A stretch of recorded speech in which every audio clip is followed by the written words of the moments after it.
जय श्रीनाथ। कृष्णो रक्षतु नो जगत्त्रयगुरुः। कृष्णं नमस्याम्यहं। कृष्णेन अमरशत्रवो विनिहिताः। कृष्णाय तुभ्यं नमः। कृष्णादेव समुत्थितं जगदिदं कृष्णस्य दासोऽस्म्यहं। कृष्णे तिष्ठति सर्वमेतदखिलं। हे कृष्ण रक्षस्व माम्। हे गोपालक हे कृपा जलनिधे हे सिंधु कन्यापते हे कंसांतक हे गजेन्द्र करुणापारीण हे माधव हे रामानुज हे जगत्त्रय गुरु हे पुंडरीकाक्ष मां हे गोपी जननाथ पालय परं जानामि न त्वं विना। भक्तभाय भुजङ्गगारूढमणि त्रैलोक्य रक्षामणि गोपीलोचन चातकाम्बुदमणिः सौन्दर्यमुद्रामणि यः कान्तामणि रुक्मिणी गणककुजध्वन्त्वैकभूषामणि श्रेयो देवशिखामणिर्दिशतु नो गोपालचूटामणिर्हि। हे नाथ नारायण वासुदेव श्रीकृष्ण भक्त प्रिय चक्रपाणे श्रीपद्मनाभाच्युत कैडवारे श्रीराम पद्माक्ष हरे मुरारे। ஸ்ரீமத் பாகவதத்தில் 6வது ஸ்கந்தம் 7வது அத்தியாயம். ப்ரஹஸ்பதியால் தள்ளப்பட்ட தேவர்கள் விஸ்வரூபரை குருவாக வரித்தல். மன்னன் பரீட்சித்து கேட்கிறான், பெரியோரே, தேவகுருவான ப்ரஹஸ்பதி தன் பிரிய சீடர்களான தேவர்களை ஏன் கைவிட்டார்? அதன் காரணம் என்ன? தேவர்கள் குருநாதர் கைவிடும் அளவிற்கு என்ன தவறு செய்தனர்? தயவு செய்து கூறுங்கள். சுகாச்சாரியார் கூறுகிறார், மன்னனே, உலகுகளுக்கும் தலைவனாக விளங்கும் தனது செல்வச் செருக்கால் இந்திரன் அறநெறிகளை விடுத்தான். ஒழுக்கம் ஒழிந்தது. ஒரு நாள் அவன் தனது பெருமை வாய்ந்த இந்திர சபையில் தன் மனைவியான சசி தேவியுடன் உயர்ந்த சிங்காசனத்தில் அமர்ந்திருந்தான். 49 மருத்துக்கள், அஷ்டவசுக்கள், 11 ருத்ரர்கள், 12 ஆதித்யர்கள், ரிப்புகணங்கள், விஷு தேவதேவர்கள், சாத்தியர்கள், அஸ்வினி தேவர்கள் ஆகிய அனைவரும் சூழ்ந்து நின்று அவனுக்கு சேவை புரிந்தனர். சித்தர்கள், சாரணர்கள், கந்தர்வர்கள், வேதமோது முனிவர்கள், வித்யாதரர்கள், அப்சரசுகள், கிண்ணறர்கள், பறவை கணங்கள், நாகர்கள் ஆகிய அனைவரும் நாற்புறமும் சூழ்ந்து நின்று அவனது புகழ் பாடினர். தலைக்கு மேல் சாம்ராஜ்ய சின்னமான வெண்ணிலவு போன்ற அழகான வெண்கொற்ற குடை, ஒரு புறம் சாமரம், மற்றொரு புறம் விசிறி கொண்டு வீசுகின்றனர். இவ்வாறு பெரிய சக்கரவர்த்திகளுக்கான அடையாளங்களுடன் இந்திரன் சிங்காசனத்தில் வீற்றிருந்தான். இந்த சமயத்தில் தேவர்கோனான இந்திரன் மற்றும் அனைத்து தேவர்களுக்கும் குருவான வியாழ பகவான் அங்கு வரவே தேவர்களும் அசுரர்களும் அனைவரும் எழுந்து அவரை வணங்கினர். அவர் வந்ததை இந்திரனும் கண்டான். ஆனால் அவனோ அவரை எதிர்கொண்டு அழைத்து ஆசனத்தில் அமரச் செய்தல் போன்ற எந்த ஒரு மரியாதையையும் செய்யவில்லை. அவன் தனது ஆசனத்தை விட்டு எழுந்திருக்கவே இல்லை. முக்காலமும் உணர்ந்த ஆங்கிரச குலச்செம்மலான குரு பகவான் இது செல்வச்செருக்கினால் வந்த குற்றம் என்றெண்ணி உடனே அங்கிருந்து வெளியேறி பேசாமல் தன் இருப்பிடத்தை அடைந்தார். அப்பொழுது இந்திரன் குருவுக்கு தான் செய்த அவமரியாதையை நினைத்து வருந்தி அந்த சபையில் தன்னைத்தானே நிந்தித்துக் கொண்டான். அந்தோ பணத்திமிரினால் அற்ப புதி கொண்ட நான் இந்த பெரிய அவையில் என் குருவை அவமதித்தேனே, உண்மையில் எனது செயல் எத்தனை தவறானது, அந்தோ பரிதாபம் என்று வருந்தினான். அறிவுள்ளவன் எவன்தான் சொர்க்கவாசமான செல்வத்தை விரும்புவான்? சத்துவ குணம் படைத்த தேவர்களது அரசனாக இருந்தும் செல்வத்தின் செருக்கு வந்து ஆட்கொள்ள அசுரர்களது ரஜோகுணத்திற்கு ஆட்பட்டு விட்டேனே.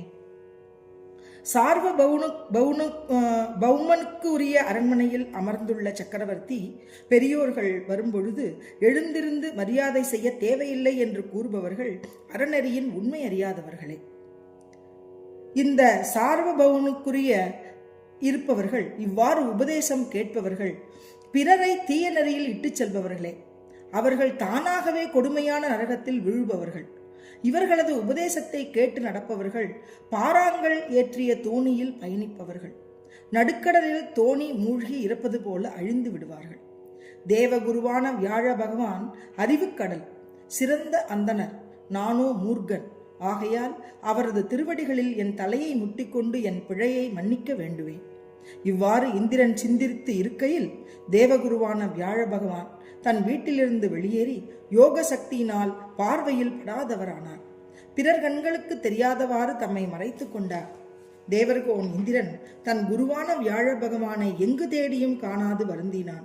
அவரின்றி தனக்கோ தேவர்களுக்கோ பாதுகாப்பில்லை என எண்ணிய இந்திரன் சொர்க்கத்தை காக்கும் வழியை தன் புத்தி பலம் கொண்டு தேவர்களுடன் கலந்து ஆலோசித்தான். ஆனால் அவனால் எதையும் யோசிக்க முடியவில்லை. அதனால் அவனது மனம் அமைதி இழந்தது. தன் குருவை இழந்து இந்திரன் தவிப்பதை மதம் கொண்ட அரக்கர்கள் அறிந்து தங்கள் குருவான சுக்கிராச்சாரியாரை அணுகி அவரது கட்டளைப்படி ஆயுதங்கள் ஏந்தி தேவர்களை வெல்ல சூளுரைத்தனர். அரக்கர்களது கூரிய அம்புகள் தேவர்களது தலைகளை பந்தாடின. கைகளும் துடைகளும் வெட்டுண்டன. உடல்கள் சிதறின. அப்பொழுது இந்திரனும் மற்ற தேவர்களும் தலை தாழ்த்தி பிரம்மதேவரை சரணடைந்தனர். தான் தோன்றியான பிரம்மதேவர் தேவர்களது பரிதாபமான நிலையைக் கண்டு கருணை கொண்டு அவர்களை சமாதானம் செய்து கூறலானார். பிரம்மதேவர் கூறுகிறார், தேவர்களே, என்ன காரியம் செய்தீர்கள்? செல்வச் செருக்கால் குருடனான நீங்கள் பிரம்மத்தை அறிந்த, வேதத்தை கற்றுணர்ந்த, அடக்கமே உருவான அந்தணரை மரியாதை செய்யாது அவமதித்திருக்கிறீர்களே. அந்தோ எத்தனை பெரிய தவறு செய்தீர்கள்! தேவர்களே, நீங்கள் செய்த அந்த குற்றத்தினால்தான் இன்று அனைத்து செல்வங்களும் நிறைந்திருந்தும் பலமற்ற உங்கள் பகைவர்கள் முன் தலைகுனிந்து நிற்கிறீர்கள். தேவர்கோனே, உங்கள் பகைவர்களான அரக்கர்களும் முன்பு தங்கள் குருவான சுக்கிராச்சாரியரை அவமதித்ததால், குருவான சுக்கிரருடைய சொல்லை பலிச்சக்கரவர்த்தி கேட்டு அதன்படி நடக்காததால் தாழ்நிலை அடைந்தார்கள். ஆனால் இப்பொழுது பக்தியோடு அவரை அண்டி நடந்ததால் மறுபடியும் அனைத்து செல்வங்களும் பெற்றுள்ளனர். சுக்கிராச்சாரியாரையே தம் தெய்வமாக மதிக்கும் இந்த அசுரர்கள் இன்னும் சில தினங்களில் என் பிரம்மலோகத்தையே கூட கைப்பற்றி விடுவார்கள் என்று நினைக்கிறேன். பிருகு வம்சத்தில் உதித்தவர்கள் அர்த்த சாஸ்திரத்தை முழுமையாக இவருக்கு கற்பித்துள்ளனர். ஆகவே இவர் செய்ய நினைத்திருப்பதை உங்களால் எவ்வகையிலும் மாற்ற முடியாது. அவரது ஆலோசனைகள் மிகவும் இரகசியமானவை. அவ்வாறிருக்க அவர்கள் இந்த சுவர்க்க உலகையா பொருட்படுத்துவார்கள்? அவர்கள் நினைத்தால் எவ்வுலகையும் வெற்றி கொள்ள முடியும். உண்மையில் அந்தணர்கள் கோவிந்தனான பகவானையும் பசுவைமையே தங்கள் உயர்ந்த தெய்வங்களாக மதிப்பவர்கள். மற்றும் எவர்கள் பக்கம் இவர்களது அருள் இருக்குமோ அவர்களுக்கு என்றுமே அமங்கலங்கள் என்பது இல்லை. ஆகவே நீங்கள் உடனே துவஷ்டாவின் புதல்வரான விஸ்வரூபரிடம் சென்று அவரை குருவாக கொள்ளுங்கள். அவர் உண்மையான அந்தணர், உயர்ந்த தவசி, மனவடக்கமும் புலனடக்கமும் உடையவர். ஆனால் அவரது சீடர்களான அசுரர்களிடம் அன்பாக இருக்க வேண்டும். அவர்களது செயலை பொறுத்து கொள்ள வேண்டும். அவர்களை மதிக்க வேண்டும். அப்பொழுதுதான் அவர் உங்கள் காரியத்தை முடித்து தருவார். ஸ்ரீ சுகர் கூறுகிறார், மன்னனே, பிரம்மதேவர் இவ்வாறு கூறவே தேவர்களின் வருத்தம் நீங்கியது. அவர்கள் துவஷ்டாவின் மகனான மகரிஷி விஸ்வரூபரிடம் சென்று அவரை மார்போடு தழுவிக்கொண்டு கூறலாயினர். தேவர்கள் கூறுகிறார்கள், குழந்தாய், உனக்கு அனைத்து நலன்களும் உண்டாகட்டும். நாங்கள் அதிதிகளாக இப்பொழுது உன் ஆசிரமத்திற்கு வந்திருக்கிறோம். ஒரு விதத்தில் நாங்களும் உனது தந்தைதான். இப்பொழுது எங்களது விருப்பத்தை நீதான் நிறைவேற்றி தர வேண்டும். அந்தணரே, பிள்ளைகள் பெருத்த குடும்பியாக இருந்தாலும் அவன் தனது தந்தை மற்றும் உள்ள பெரியோர்களுக்கு பணிவிடை செய்வதுதானே அவனது தர்மமும் கடமையும். இல்வாழ்வானுக்கே அது கடமை என்னும் பொழுது வேதமோதும் பிரம்மச்சாரிகளுக்கு இன்னும் முக்கிய கடமை என்பதை கூறவும் வேண்டுமா? குழந்தாய், உபநயனம் செய்து வைத்து வேதம் கற்றுத்தரும் ஆச்சாரியான், வேதத்தின் திருவுருவம், தந்தை பிரம்மதேவனின் உருவம், சகோதரன் மறுத்தலைவனது அதாவது இந்திரனது உருவம், பெற்றெடுத்த அன்னை சாட்சாத் பூமி பிராட்டியின் திருவுருவம், உடன் பிறந்த சகோதரி தயாதேவியின் உருவம், அதிதியாக வரும் விருந்தாளிகள் தர்ம தேவதையின் திருமேனி என்றோ ஒரு நாள் வரும் அபியாகத என்கிற விருந்தாளி அக்னி தேவனின் உருவம், உலகில் உள்ள அனைத்து ஜீவராசிகளும் ஆன்மாவான ஸ்ரீமன் நாராயணனின் சுரூபமே. அதாவது அனைத்து ஜீவர்களையும் தன்னை போலவே கருத வேண்டும். குழந்தாய், நாங்கள் உன் தந்தையார் அல்லவா? ஆகவே பகைவர்களால் வெல்லப்பட்டு துன்புறும் எங்களது துக்கம், ஏழ்மை, தோல்வி முதலியவற்றை உனது தவ வலிமையினால் நீக்க வேண்டும். எங்களது வேண்டுகோளை ஏற்க வேண்டும். நீ பிரம்மனிஷ்டன், வேதமறிந்த அந்தணன். ஆதலால் நீ எங்கள் ஆச்சாரியா. எங்களுக்கு ஆச்சாரியனாக இருக்க உன்னை வேண்டுகிறோம். உன் அருட்சக்தி உண்டு நாங்கள் எங்கள் பகைவர்களை வெல்லுவோம். அந்தனரே, அவசியம் நேருமேயானால் காரிய சித்திக்காக தன்னை விட சிறியவனின் திருவடிகளில் வீழ்ந்து வணங்குதலை பெரியோர்கள் தவறாக கூறுவல்ல. வேத அறிவினாலேயே ஒருவன் பெரியவனாகிறானே தவிர வயது முதிர்ச்சியினால் அல்ல. நீ எங்களை விட வயதில் சிறியவன் ஆகிலும் வேதம் உணர்ந்தவன் ஆகையால் எங்களிலும் மூத்தவனே. ஸ்ரீ சுகர் கூறுகிறார், இவ்வாறு தேவர்கள் விஸ்வரூபரை தங்களுக்கு புரோகிதராக இருக்க வேண்டவே அருந்தவசியான விஸ்வரூபர் மிக்க மகிழ்ச்சி கொண்டு அன்பு கனிந்த இனிய சொற்களால் பேசலானார். விஸ்வரூபர் கூறுகிறார், பெரியோர்களே, புரோகிதம் செய்தல் பிரம்ம தேஜஸை குறைப்பது. ஆகவே தர்மம் அறிந்த சான்றோர்கள் அதை நிந்தித்து பேசுவர். நீங்கள் என்னை விட பெரியோர்கள், உலகத் தலைவர்களாக இருந்தும் புரோகிதனாக இருக்க என்னை வேண்டி வந்திருக்கிறீர்கள். அவ்வாறு இருக்க என்னை போன்ற சிறியவன் அதை எவ்வாறு மறுக்க முடியும்? மேலும் நான் தங்களுக்கு சேவை செய்ய வேண்டியவன். தங்களது கட்டளையை ஏற்று நடப்பதுதான் எனது சீரிய கடமை. பெரியோர் வேண்டுதலை மறுக்காமல் செய்வது சிறுவர்களின் கடமை என்று கூறப்படுகிறது. தேவர்களே, நானோ அந்தணன், கைப்பொருளற்றவன். வயலில் அறுவடை முடிந்தபின் கதிராகவோ தானிய மணிகளாகவோ உதிர்ந்து கிடப்பவனவற்றை பொறுக்கி எடுத்து அதை கொண்டு தேவர், பித்திரர் மற்றும் அக்னிஹோத்திரம், வைஸ்வ தேவம் முதலியனவற்றை செய்கிறோம். லோகபாலர்களே, இவ்வாறு எனது வாழ்க்கை கழிந்து வரும்பொழுது சான்றோர்கள் பழிக்கும் இந்த புரோகித தொழிலை நான் ஏன் செய்ய வேண்டும்? இதனால் மூடர்கள் தானே மகிழ்ச்சி கொள்வர். ஆயினும் பெரியோர்களான உங்களால் வேண்டப்படுவது ஒரு சிறு காரியம்தான். அதை நான் எப்படி மறுத்து கூறுவேன்? உங்களால் வேண்டப்பட்டது பெரிய காரியமாகவே இருந்தாலும் என் உயிர் மற்றும் பொருள்களை கொண்டு முடித்து தருகிறேன். ஸ்ரீ சுகர் கூறுகிறார், மன்னனே, இவ்வாறு தேவர்களுக்கு வாக்களித்து பெருந்தவசியான விஸ்வரூபர் அவர்கள் வேண்டியவாறு புரோகிதத்தை முழுமனதோடு ஏற்று நடத்தலானார். சுக்ராச்சாரியார் தமது நீதி பலத்தால் அசுரர்களது செல்வத்தை பத்திரமாக பாதுகாத்த போதிலும் வல்லவரான விஸ்வரூபர் தனது ஸ்ரீநாராயண கவச்சம் என்கிற மந்திர சக்தியினால் அசுரர்களிடமிருந்து அந்த செல்வத்தை பறித்து இந்திரனுக்கு அளித்தார். பிரபுவான இந்திரன் எந்த ஸ்ரீமன் நாராயண கவச்சத்தினால் காக்கப்பட்டு முன்பு அசுரர்களை வென்றானோ அதே ஸ்ரீமன் நாராயண கவச்சத்தை இப்பொழுது பெருமணம் படைத்த விஸ்வரூபர் இந்திரனுக்கு திரும்பவும் உபதேசித்தார். ஸ்ரீமத் பாகவத மகாபுராணம் 6வது ஸ்கந்தத்தில் 7வது அத்தியாயம் முற்றிற்று.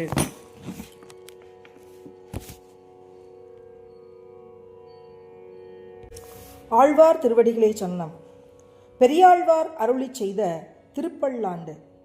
பல்லாண்டு பல்லாண்டு பல்லாயிரத்தாண்டு பல கோடி நூறாயிரம் அல்லாண்ட தின்தோள் மணிவண்ணா உன் செவ்வடி செவ்வி திருக்காப்பு அடியோடும் முன்னோடும் நின்னோடும் பிரிவின்றி 1000 பல்லாண்டு படிவாய் நின் வளமார்பினில் வாழ்கின்ற மங்கையும் பல்லாண்டு படிவார் ஜோதி வளத்துறையும் சுடராழியும் பல்லாண்டு படைபோர்புக்கு புழங்கும் அப்பாஞ்சசன்னியமும் பல்லாண்டே.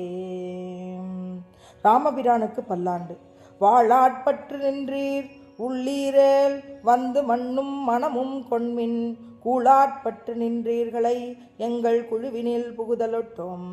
7 ஆட்காலும் பழிப்பிலோம் நாங்கள் இராக்கதர்வாள் இலங்கை பாளாளாக படை பொருதானுக்கு பல்லாண்டு கூறுதுமே. நாராயணா என்று பாடுங்கள். 7 நிலத்தில் இடுவதன் முன்னம் வந்து எங்கள் குழாம் புகுந்து கூடுமனமுடையீர்கள் வரும் பொழில் தொல்லை கூடுமினோ. நாடும் நகரமும் நன்கரிய நமோ நாராயணாவென்று பாடுமனப்புடை பத்தருள்ளீர் வந்து பல்லாண்டு கூறுமினே. ஸ்ரீகேசன் நாமம் பாடுங்கள். அண்ட குலத்துக்கு அதிபதியாகி அசுரர் இராக்கதரை இண்டை குலத்தை எடுத்து களைந்த இருடீகேசன் தனக்கு தொண்ட குலத்தில் உள்ளீர் வந்தடி தொழுது 1000 நாமம் சொல்லி பண்டை குலத்தை தவிர்த்து பல்லாண்டு பல்லாயிரத்தாண்டு என்மினே. நரசிம்மனை பாடுங்கள். எந்தை தந்தை தந்தை தந்தை தன் மூத்தப்பன் 7 படிகால் தொடங்கி வந்து வழி வழி ஆட்செய்கின்றோம் திருவோணத் திருவிழவில் அந்தியம்போதில் அறிவுருவாகி அரியை அழித்தவனை பந்தனை தீர பல்லாண்டு பல்லாயிரத்தான் என்று பாடுதுமே. ஜொலிக்கும் சக்கரை கையானை பாடுங்கள். தீயிற் பொலிகின்ற செஞ்சொடிராளி திகழ் திருச்சக்கரத்தின் கோயிற் பொறியாலே ஒன்றுண்டு நின்று குடிகுடியாட் செய்கின்றோம். மாயப் பொறுபடைவானனை ஆயிரந்தோழும் பொழி குருதி பாய சுழற்றிய ஆழிவல்லானுக்கு பல்லாண்டு குருதுமே. கருட கொடியானுக்கு பல்லாண்டு. நெய்யிடை நல்லதோர் சோறும் நியதமும் அத்தானி சேவகமும் கையடை காயும் கழுத்துக்கு பூனொடு காதுக்கு குண்டலமும் மெய்யிட நல்லதோர் சாந்தமும் தந்து என்னை வெள்ளுயிராக்க வல்ல பையுடை நாகப்பகை கொடியானுக்கு பல்லாண்டு கூறுவனே. பாம்பனையானுக்கும் பல்லாண்டு. உடுத்து களைந்த நின் பீதகவாடை உடுத்து கலந்ததொண்டு தொடுத்தது துழாய் மலர் சூடி களைந்தன சூடும் இத்தொண்டர்களோ விடுத்த திசை கருமம் திருத்தி திருவோணத் திருவிழவில் படுத்த பைநாகப் பள்ளி கொண்டானுக்கு பல்லாண்டு கூறுதுமே. காளிங்க நர்த்தனமாடியவனுக்கு பல்லாண்டு. என்னால் எம்பெருமான் உனதடி உன் தனக்கு அடியோம் என்று எழுத்தப்பட்ட அந்நாளே அடியோங்கள் அடிக்குடில் வீடு பெற்று உய்ந்ததுகான் செந்நாள் தோற்றி திருமதுரையுச்சிலை குனித்து ஐந்தலைய பைநாகத் தலை பாய்ந்தவனே உன்னை பல்லாண்டு கூறுதுமே. 1000 நாமங்களால் பல்லாண்டு. அல் வழக்கொன்றுமில்லா அணிகோட்டியர்கோன் அபிமானத் துங்கன் செல்வனைப் போல திருமாலே நானும் உனக்கு பழவடியேன் நல்வகையால் நமோ நாராயணாவென்று நாமம் பலபரவி பல்வகையாலும் பவித்திரனே உன்னை பல்லாண்டு கூறுவனே. மறுமையில் முக்தி பெறுவர். பல்லாண்டென்று பவித்திரனை பரமேட்டியை சார்ங்கம் என்னும் வில்லாண்டான் தன்னை வில்லிபுத்தூர் விட்டு சித்தன் விரும்பிய சொல் நல்லாண்டென்று நவின்று உரைப்பார் நமோ நாராயணாவென்று பல்லாண்டும் பரமாத்மனை சூழ்ந்திருந்தேத்துவர் பல்லாண்டே. ஆழ்வார் திருவடிகளே சரணம்.